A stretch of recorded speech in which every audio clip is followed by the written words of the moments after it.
It's October of 2016, and I'm all alone in the morgue of an abandoned hospital.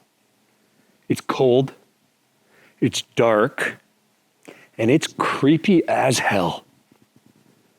But even though the vibes are sinister and morbid, I'm filled with overwhelming joy. And that's because I'm repurposing this hospital for my first professionally curated art exhibition, which is called The Human Condition. These antiseptic exam rooms and hallways are now filled with color and life. It's still creepy as hell, but now it's more of a fun creepy as hell. So let's talk about the last time I was in a hospital. It was 10 years earlier, and it was not nearly as fun. Nobody was posting anything about it on Instagram.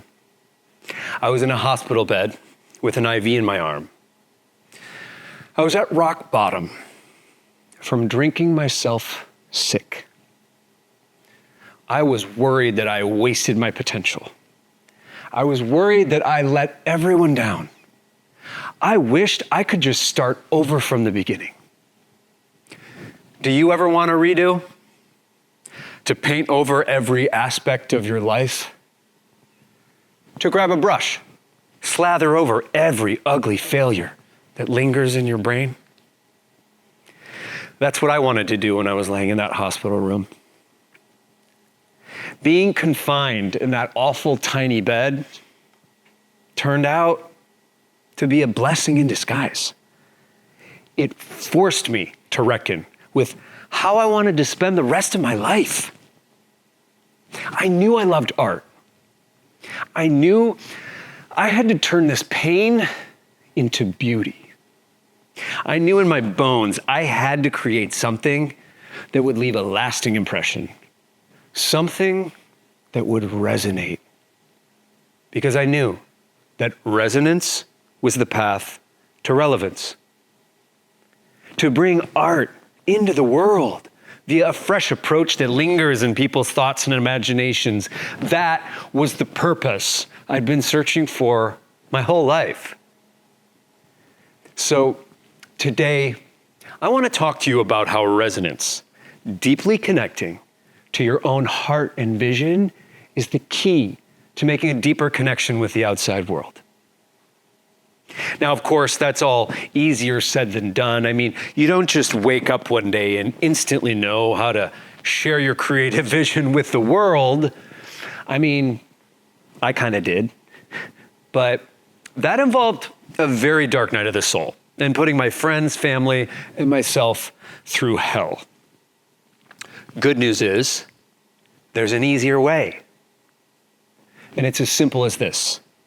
First, we go inside to find the relevance within ourselves, and then we go outside to see if it resonates with others. But what does that mean to go inside? Spiritual teachers would say, this is your soul, oneness, source energy. But on a basic level, it means to drown out the noise. Turn off your phone and embrace whatever thoughts run through your brain. To go inside, we have to listen to the voices in our head. Because once you can hear those voices, it is so much easier to know what you want. And there's a science behind this. We have 5 different types of brainwaves: alpha, beta, theta, delta, and gamma. This Greek alphabet of processing encompasses all of your brain activity. And more than the others, alpha and theta waves, those are the ones associated with creative thought. Problem is, they're not easy to tap into. Research has shown that up into the age of 13, kids are actually able to do this very easily. That's why children, they're always dreaming up full-on fantasy worlds with ease. But for the rest of us, not that easy. That's because, especially as we get older, these brainwaves, they're more associated with subconscious and dreaming rather than conscious thought.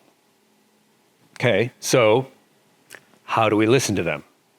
I mean, look, if they're the secret sauce of inspiration, we want to be able to get into harmony with our brains.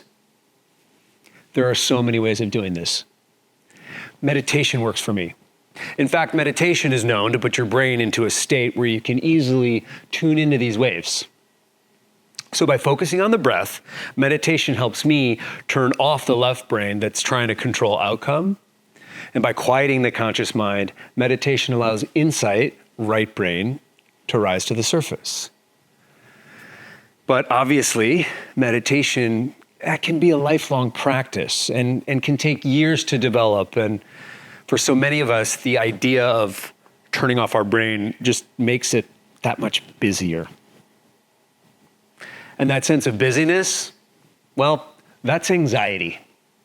Anxiety is related to beta brainwaves, the feeling of fight or flight. So your brain is literally saying, I don't want to sit here and think about nothing. It's a computer. It wants to be working. So the quickest way to deter anxious creative block is to get back to alpha, which is a relaxed state. And here's the hack. Use your 5 senses. Touch, smell, taste, sight, sound. They're all inside of us, and they can all bring us back to the best moments of our lives. I'll give you an example. Here's what I see when I do this activity. Okay. I'm in front of a big, beautiful mountain. There's trees all around. I hear birds, they're singing. I can smell French fries. Ooh, I feel the touch of a lover caressing my arm. And I'm drinking a cold kombucha. And you're not thinking about your anxiety anymore. There are so many other ways of tapping into these alpha and theta waves as well. Anything you can do that will take you out of the expectation of the future will work. Another thing you can try is to literally ask yourself how you're doing. Check in with yourself.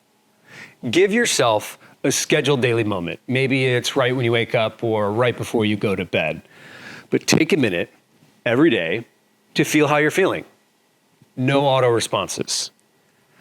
How are you actually doing? Yeah. And here's the thing. When you ask yourself that question, you might not like the answer.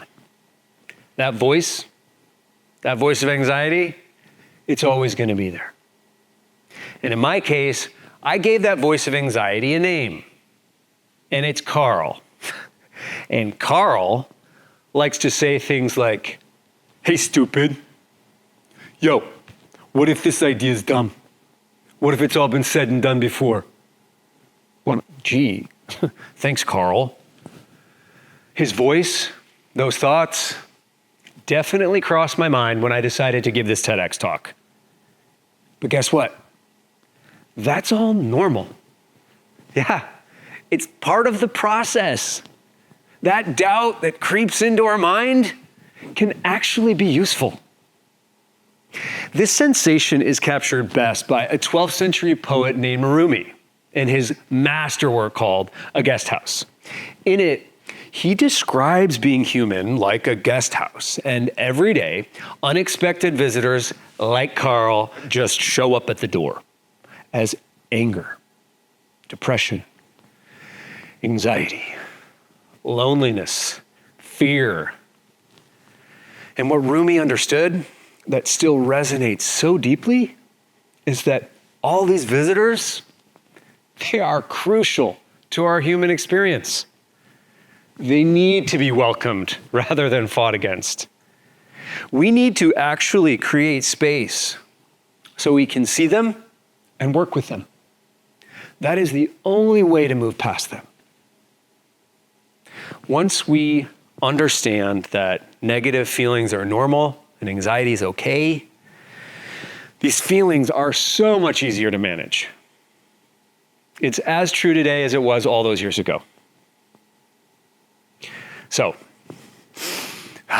now that we have tapped into our alpha and theta waves, and we have embraced the notion that challenging feelings will always be present, what now?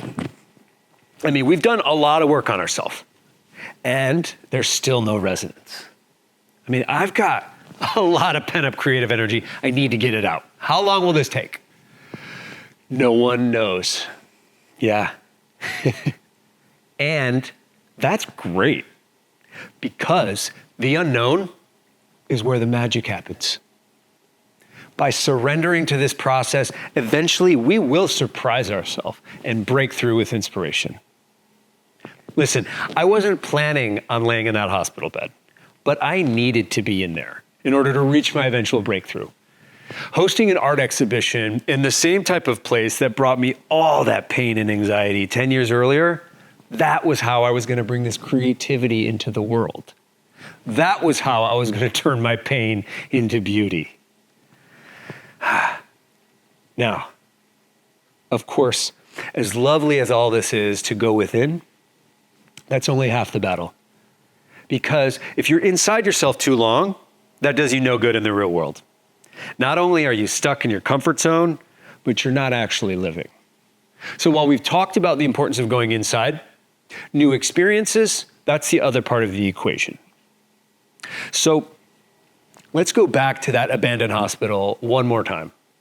I knew I was going to repurpose the notion of a hospital for my art exhibition, The Human Condition, but I still felt stuck. And that's because I was spending too much time just thinking about the damn thing. I needed to stop being so theoretical about it. When we think too much, that's just another form of resistance. And in my case, overthinking was a way to give myself a hall pass when I was only resisting my creative instincts. Are you using your ideas as a way of preventing yourself from actually doing them? Have you ever had that perfect joke or comeback in your head, and then it comes out of your mouth and it's just completely mangled? Yeah? Well, that happens to all creative endeavors as well. See, art needs a test drive. Art needs oxygen. So yeah, be in nature, touch some grass, pet a squirrel, but it's not like you need to climb Mount Everest to expand your horizon. You just need new experiences. You need novelty. It's scientifically proven that novelty can lead to creative inspiration. A study published in the medical journal Neuron showed proof that novel experiences activate the mesolimbic dopamine system. These new experiences increased cognitive flexibility, which allowed individuals to approach problems from a different perspective and generate creative solutions. All of this is just a fancy way of saying, when you have new experiences, you think new thoughts. So in my case, I needed to step away from the human condition and go experience the actual human condition. I needed to see new things, live life. I needed to put the human condition aside and get outside in the world. I decided to explore spaces and places within Los Angeles that I'd never considered before. I explored this gorgeous church in mid-city Los Angeles that was dedicated to the patron saint of narcos, the god of narcotics, the existence of whom was certainly novel to me. This experience is captured best by a neurologist named James Austin. He talks about how exploration can enhance one's ability to generate novel ideas. And I definitely found this to be true with my own experience. So just by putting myself into my physical self, into new situations, I was able to look at my work from a totally different perspective. The boundaries of my creativity exploded. And I was able to see the human condition in a whole new light. And yeah, I'm talking about my exhibition, but I'm also talking about the actual human condition. By surrendering to this process and accepting that negative feelings are normal, I discovered a faith in my own creativity I never knew was possible. A faith that resonated in my soul. My hope was that this would lead to a body of work that not only felt resonant, but relevant. I knew it made sense and felt powerful to me. Just like I hope that this talk makes sense and feels powerful to you.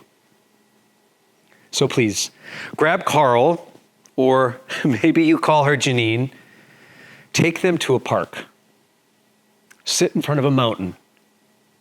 Listen to the birds, eat some French fries.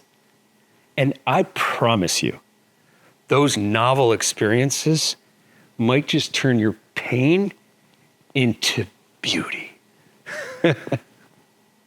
Thank you.